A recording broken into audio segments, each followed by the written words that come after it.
ఓం శ్రీ గురుభ్యో నమ. విశ్వావసు నామ సంవత్సరం ఆశ్వీజ కార్తీక మాసాలు అక్టోబర్ నవంబర్ నెలలో మిథున రాశి వారికి ఏ విధంగా ఉంది? మిథునానికి అధిపతినటువంటి వాడు బుధుడు చాలా బాగున్నాడు. ఉదాదిత్య యోగం అంటారు ఈ నెలలోనే. కార్యక్రమాల కార్యజయము.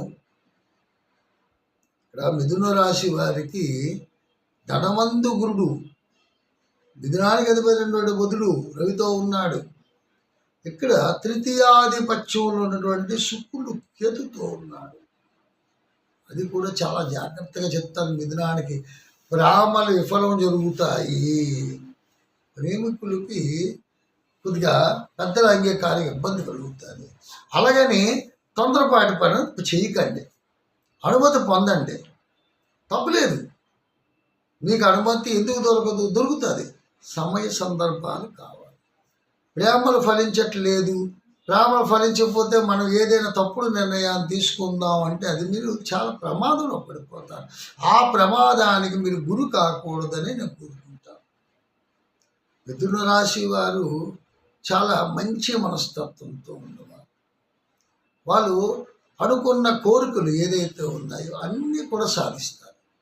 సామాన్యమైన కోరికలు, వాళ్ళ ఎదుగుదల, వాళ్ళ పట్టుదల, వాళ్ళ సంకల్ప దీక్ష, వాళ్ళ భక్తి శ్రద్ధలతో అన్ని రకాలుగా ముందుకు వెళ్ళగలరు. భయపడాల్సిన పని లేదు. ఇక్కడ కుజుడు గురించి మనం చూసుకుందాం. మిథున రాశి వారికి పంచమ స్థానంలో కుజుడు ఉన్నాడు. పంచమాధిపతి ఎక్కడున్నాడు? తృతీయాధిపత్యంలో కేతువుతో ఉన్నాడు. అక్కడ సంతాన రీత్యా ఇబ్బందులు, కుటుంబ రీత్యా కొన్ని ఇబ్బందులు. చాలా జాగ్రత్త. కేంద్రాధిపత్యం, కోణాధిపత్యంలో, కేంద్ర కోణాధిపత్యాల్లో అష్టకాల్లో పాపులు బలవంతులైనప్పుడు విపరీతమైన రాజయోగం ఉండు అంటారు.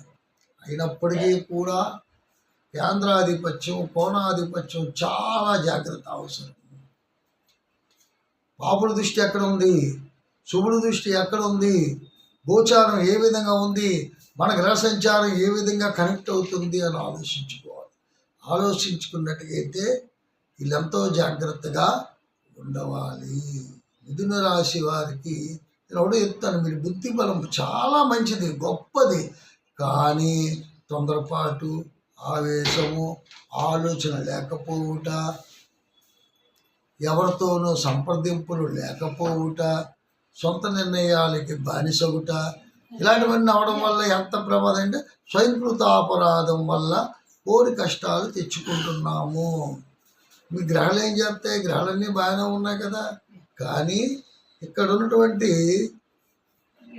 గోచారం ఏదైతే ఉందో అది తెలుసుకున్నట్టుగైతే మీరు ఆ దుడుకుతనాన్ని కంట్రోల్ చేసుకుంటారు. అందుకే అంటారు ఇక్కడ రాశి ఫలాలు, వార ఫలాలు చూసుకోవాలి.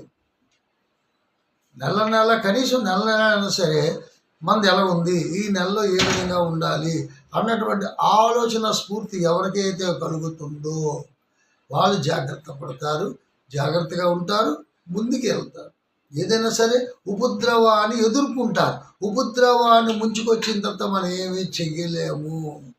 జరగబోయే సన్నివేశాలు ఏ విధంగా ఉంటాయో తెలుసుకోవాలి.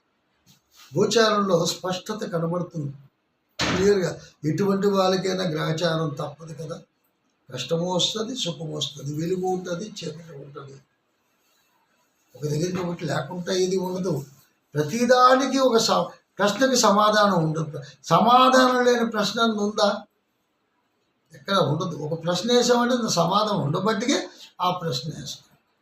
దైవానుగ్రహాన్ని మనం ఎప్పుడూ కూడా కాంక్షించాలి. ఇక్కడ నెగిటివ్ ఎనర్జీ, పాజిటివ్ ఎనర్జీ ఎందుకంటున్నాం? విశ్వంలో ఈ నెగిటివ్ అన్నది ఏముందంటే మన బాడీకి ఆహారాన్ని తోసిపారేస్తుంది. ప్రతి బాడీకి ఒక ఆరా ఉంటుంది. కాంతివంతమైనటువంటి విధానం కలుగుతుంది. అది తపశ్శక్తి, ఋషీశ్వరులకి ఆ సంపద ఏముందంటే చుట్టూ బాడీ గట్లా కాపుసుకుంటుంది అన్నమాట వాళ్ళకి. అటువంటి హారా దైవశక్తి ఏదైతే ఉందో అది చూసిన వెంటనే మనం ఇంప్రెస్ అవుతాం. అదే కావాలంటాం. ఆ హారాన్ని పొందాలి. ప్రతి ఒక్కరి దగ్గర కూడా ఒక శక్తి ఉంటుంది. ఆ నెగిటివ్ వచ్చిందంటే ఆహారం పోతుంది. మన ఆహారం పెంచుకుంటూ పోతే నెగిటివ్ పోతుంది. కాబట్టి చాలా జాగ్రత్త అవసరం. దైవస్మరణ చేసుకోండి. ఈ అన్ని శుభకార్యాలు, అన్నిటికీ శుభముహూర్తాలు. ఆశ్వీజ మాసం సామాన్యమైనది కాదు. ఇక్కడ చలి కానీ, ఎండ కానీ, వర్షం కానీ సమపాల్లో ఉన్నటువంటి వాతావరణం ఉంటుంది. మన నవంబర్ నుంచి రావాల్సిన చలి పెరుగుతుంది. సెప్టెంబర్ వరకు రావాల్సరికి ఒక రకమైనటువంటి వాతావరణం ఉంది. అక్టోబర్ నెలలో ఉన్నటువంటి వాతావరణం మొత్తం మనం క్యాలిక్యులేషన్ చేసుకుంటే జనవరి నుంచి డిసెంబర్ వరకు లెక్కేసుకుంటే అక్టోబర్ ఉన్నటువంటి వాతావరణం ఏ నెలలో కూడా ఉండదు.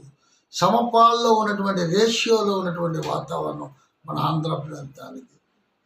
అంచేత చాలా గొప్ప విశేషమైన నెల అక్టోబర్ నెల, ఆశ్వీజ మాసం.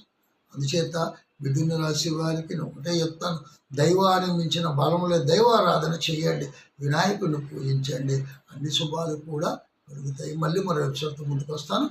అంతవరకు సెలవు. ఓ